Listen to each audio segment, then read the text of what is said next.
خداوند یسوع المسیح کے زندہ اور جلالی نام میں آپ تمام بہنوں اور بھائیوں کی سلامتی ہو۔ اعمال 22واں باب۔ اے بھائیوں اور بزرگوں، میرا عذر سنو جو اب تم سے بیان کرتا ہوں۔ جب انہوں نے سنا کہ ہم سے عبرانی زبان بولتا ہے تو اور بھی چپ چاپ ہو گئے۔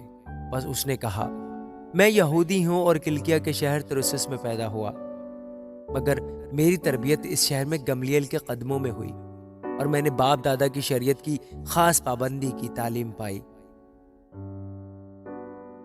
اور خدا کی راہ میں ایسا سرگرم تھا جیسا تم سب آج کے دن ہو۔ چنانچہ میں نے مردوں اور عورتوں کو باندھ باندھ کر اور قید خانہ میں ڈال ڈال کر مسیحی طریق والوں کو یہاں تک ستایا کہ مروا بھی ڈالا۔ چنانچہ سردار کاہن اور سب بزرگ میرے گواہ ہیں کہ ان سے میں بھائیوں کے نام خط لے کر دمشق کو روانہ ہوا، تاکہ جتنے وہاں ہوں انہیں بھی باندھ کر یروشلم میں سزا دلانے کو لاؤں۔ جب میں سفر کرتا کرتا دمشق کے نزدیک پہنچا تو ایسا ہوا کہ دوپہر کے قریب یکایک ایک بڑا نور آسمان سے میرے گردا گردا چمکا اور میں زمین پر گر پڑا اور یہ آواز سنی کہ اے ساؤل، اے ساؤل، تو مجھے کیوں ستاتا ہے؟ میں نے جواب دیا کہ اے خداوند، تو کون ہے؟ اس نے مجھ سے کہا، میں یسوع ناصری ہوں جسے تو ستاتا ہے۔ اور میرے ساتھیوں نے نور تو دیکھا لیکن جو مجھ سے بولتا تھا اس کی آواز نہ سنی۔ میں نے کہا، اے خداوند، میں کیا کروں؟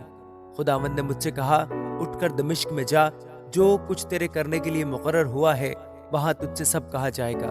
جب مجھے اس نور کے جلال کے سبب سے کچھ دکھائی نہ دیا تو میرے ساتھی میرا ہاتھ پکڑ کر مجھے دمشق میں لے گئے، اور حنانیہ نام ایک شخص جو شریعت کے موافق دیندار اور وہاں کے سب رہنے والے یہودیوں کے نزدیک نیک نام تھا، میرے پاس آیا اور کھڑے ہو کر مجھ سے کہا، بھائی ساؤل، پھر بینا ہو۔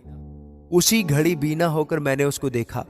اس نے کہا، ہمارے باپ دادا کے خدا نے تجھ کو اس لیے مقرر کیا ہے کہ تو اس کی مرضی کو جانے اور اس راست باز کو دیکھے اور اس کے منہ کی آواز سنے، کیونکہ تو اس کی طرف سے سب آدمیوں کے سامنے ان باتوں کا گواہ ہوگا جو تو نے دیکھی اور سنی ہے۔ اب کیوں دیر کرتا ہے؟ اٹھ، بپتسمہ لے اور اس کا نام لے کر اپنے گناہوں کو دھو ڈال۔ جب میں پھر یروشلم میں آ کر ہیکل میں دعا کر رہا تھا تو ایسا ہوا کہ میں بے خود ہو گیا اور اس کو دیکھا کہ مجھ سے کہتا ہے، جلدی کر اور فوراً یروشلم سے نکل جا، کیونکہ وہ میرے حق میں تیری گواہی قبول نہ کریں گے۔ میں نے کہا، اے خداوند، وہ خود جانتے ہیں کہ جو تجھ پر ایمان لائے میں ان کو قید کراتا اور جا بجا عبادت خانوں میں پٹواتا تھا، اور جب تیرے شہید استفنس کا خون بہایا جاتا تھا تو میں بھی وہاں کھڑا تھا اور اس کے قتل پر راضی تھا اور اس کے قاتلوں کے کپڑوں کی حفاظت کرتا تھا۔ اس نے مجھ سے کہا، جا، میں تجھے غیر قوموں کے پاس دور دور بھیجوں گا۔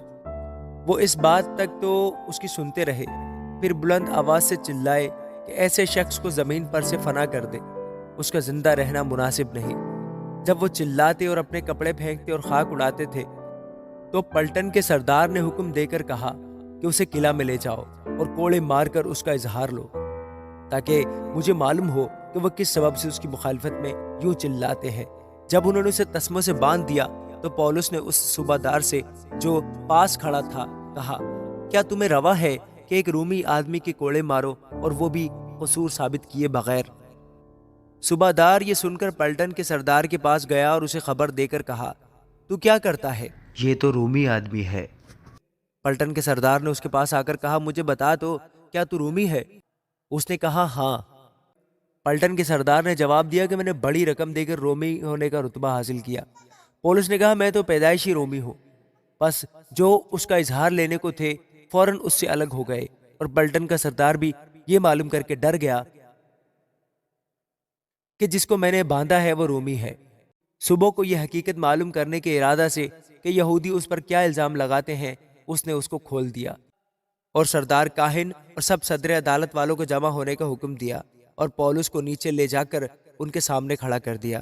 آمین۔